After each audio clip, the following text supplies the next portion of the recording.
Hola, hace algunas semanas recibí un correo de uno de vosotros, un suscriptor misterioso que se presentó como un gringuito al que le gustan mucho mis vídeos. Bueno, muchas gracias por tu mensaje, gringuito misterioso. Me encanta recibir vuestros mensajes y sobre todo me encanta recibir vuestras preguntas. Si tú también quieres mandarme una pregunta, me puedes escribir un correo a espanolconguada@gmail.com. Bueno, este nombre, gringuito, me hizo mucha gracia. ¿Y por qué? ¿Qué significa la palabra gringo o gringuito? Bueno, esta es una palabra que se usa en algunos países hispanohablantes de América para referirse a las personas extranjeras que hablan otro idioma, principalmente las personas que hablan inglés y más en particular los estadounidenses.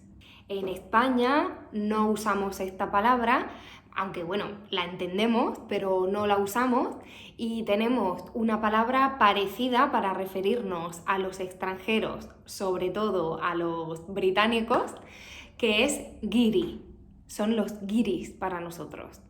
En su correo, el gringuito me hacía una pregunta muy específica sobre el aprendizaje de idiomas. Me pareció muy interesante, así que por eso he decidido hacer este vídeo para contestarle y para que los demás también podáis escuchar la respuesta y darme vuestra opinión en los comentarios. Vamos a ver qué nos preguntaba. Lo voy a leer en mi portátil, que lo tengo aquí, mi portátil. Dice, bueno, se presenta, etc. Y dice, aunque soy fanático de la input comprensible, mi primera pregunta ¿es necesario intentar activamente to output? Es decir, ¿es necesario forzar esa producción? Como, por ejemplo, leer en voz alta, shadowing. Shadowing, sabéis que es repetir lo que dice otra persona, grabarse a uno mismo, autoconversación, memorizar material, etc. Y también dice, no puedo viajar fácilmente a otro país y mi pequeña ciudad tiene muy pocos hablantes de idiomas extranjeros. Él dice que siente que ha adquirido suficiente español para empezar a producir, ¿vale? Que ya ha leído mucho, ha escuchado mucho y cree que podría empezar a hablar y empezar a escribir, y que siente que sigue traduciendo mentalmente cuando intenta hablar. Entonces, su pregunta es, ¿necesito más input? O sea, ¿significa esto que tengo que continuar leyendo, escuchando, viendo películas como sugiere la teoría del input comprensible? ¿O ha llegado el momento de empezar a producir? ¡Ah, madre mía, qué difícil!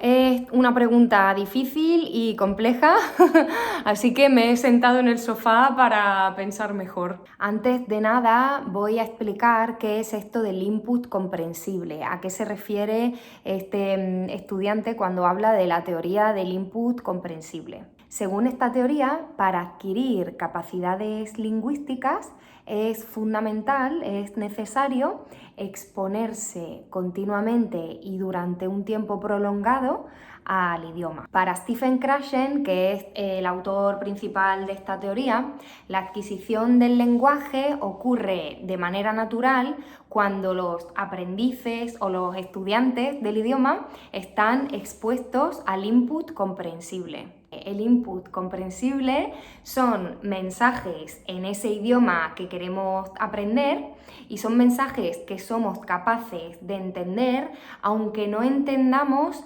cada una de las palabras. Por ejemplo, cuando yo publico videoblogs o vídeos en los que os hablo de algún tema que a mí me parece interesante, intento generar input comprensible para estudiantes de español de nivel intermedio. Porque hablo, pero también muevo mucho las manos, utilizo imágenes, a veces hago dibujos para facilitaros la comprensión. Y bueno, para este autor y para muchos otros que apoyan su teoría, lo más importante a la hora de aprender o bueno, de adquirir un idioma es recibir input, pues escuchar muchos idiomas, ver muchísimos vídeos, leer mucho y poco a poco, repitiendo, se producirá ese proceso de adquisición. Y aquí es cuando llegamos a la pregunta de nuestro amigo. ¿Es suficiente ese input? ¿O también tengo que producir output? ¿Y cuándo debo empezar a hacerlo? ¿Tengo que forzarlo o tiene que ser algo natural? ¿Cómo puedo hacerlo si en mi ciudad o en mi pueblo no hay hispanohablantes para practicar? Vamos por partes porque son muchas preguntas. ¿Es necesario producir? ¿Es necesario hablar y escribir? Sí, claro que sí, pero depende de muchos factores. ¿Estudias español por tu cuenta o estás siguiendo un curso específico o tienes un profesor o un tutor? ¿Dónde vives? ¿Vives en un país hispanohablante donde estás expuesto continuamente al idioma? Y lo más importante, ¿cuál es tu nivel? ¿En qué punto del proceso de aprendizaje te encuentras? Lo primero es saber en qué nivel estás. Y mi primer consejo es que si estás empezando, no te estreses, no te obsesiones con hablar y escribir desde el primer día. Gringuito, ya que te gusta tanto la teoría de Stephen Krashen, debes saber que él también introdujo el concepto del filtro afectivo. ¿Y qué es esto? Bueno, se refiere a nuestro estado emocional y afectivo cuando estamos aprendiendo un idioma. Estar tranquilos, no sentir presión por avanzar muy rápido en el idioma y vivirlo sin estrés facilita la adquisición lingüística, ¿vale? Facilita el aprendizaje. A lo mejor es más fácil entender esto si pensamos en cómo aprendemos nuestra lengua materna cuando somos bebés. Esto nos va a ayudar a entender por qué no hay que tener prisa.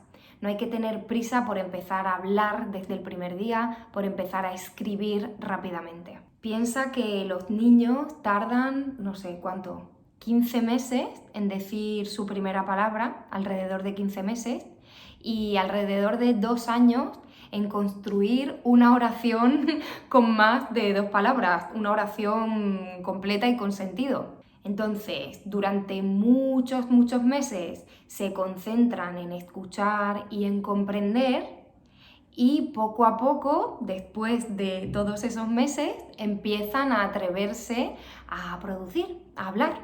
Y ojo, que yo no estoy diciendo que en 15 meses tengas ya que hablar o en 2 años tengas que hablar fenomenal. No, cada estudiante es diferente. En el aprendizaje de idiomas no hay números exactos, así que desconfía siempre de esos profes o de esos cursos que te prometen que vas a aprender español en 3 meses o que vas a alcanzar el nivel intermedio en 1 año. Eso no existe, cada estudiante es diferente y cada uno tiene su propio ritmo. Ahora bien, si por un lado te digo que no te obsesiones con hablar desde el primer momento o con escribir desde el primer día, eso no significa que no tengas que hacerlo nunca. Mi experiencia como profesora y como estudiante de idiomas me ha enseñado que hablar y escribir es súper importante, pero es súper importante porque te motiva. Es una motivación, es una prueba real de tu progreso. Ser capaz de escribir una frase, aunque sea muy corta, o ser capaz de chatear en español con un nativo, es un premio a tu esfuerzo y te va a hacer sentir muy bien.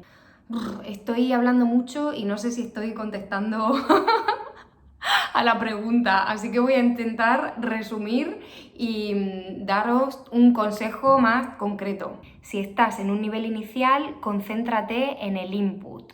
Dedica la mayoría de tu tiempo a escuchar o a ver o a leer español comprensible. Pero dedícale también un poquito de tiempo a la producción. Tu cabeza es, no sé, como una mochila, ¿no? Una mochila. Y tienes que meter en esa mochila muchas cosas, muchos libros, muchas películas, no sé, mucha información y después sacar un poquito, poco a poco. Así que, no sé, más o menos 2 veces a la semana intenta hablar un poquito y escribir un poquito. Yo te recomiendo que al principio busques un profe o un tutor y que tengas como mínimo una clase a la semana, una sesión a la semana, para que sea como un reto, una meta para alcanzar cada semana. Yo te recomiendo que empieces con clases individuales para ir adquiriendo seguridad y después ya buscarás un grupo de conversación o un compañero para practicar o bueno, lo que sea. Y que no se te olvide la importancia de escribir. Al escribir tienes más tiempo para pensar, no tienes la presión de contestar rápidamente, tienes tiempo para corregir, puedes buscar en internet sinónimos, no sé, bueno, creo que puede ser muy interesante y que puedes aprender muchísimo escribiendo.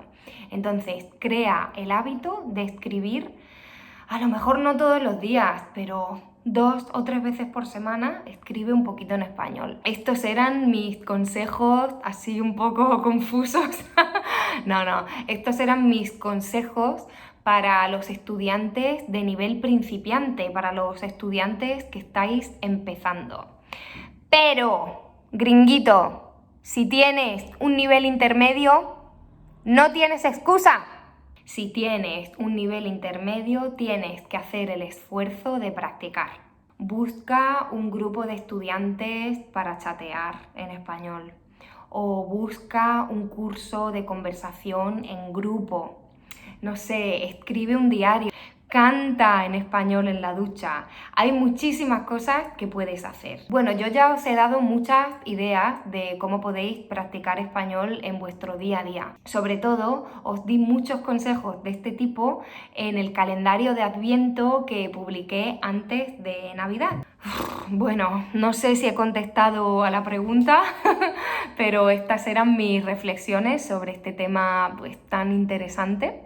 Me encantan este tipo de preguntas, me ayudan a reflexionar sobre mi trabajo, así que gracias. En el correo del gringuito también había otra pregunta, una pregunta muy interesante relacionada con estudiar 2 idiomas a la vez, pero la contestaré en otro vídeo porque, madre mía, qué rollo, hablo muchísimo, me enrollo como una persiana, este vídeo está quedando larguísimo. Así que esa pregunta la contestaré en otro vídeo. Si te apetece, dime qué piensas sobre todo lo que he comentado en este vídeo en los comentarios. Me encantará leeros. Y si te interesan estos temas, si te gustan mis vídeos y quieres seguir aprendiendo, suscríbete al canal y nos vemos en el siguiente vídeo. ¡Un besito!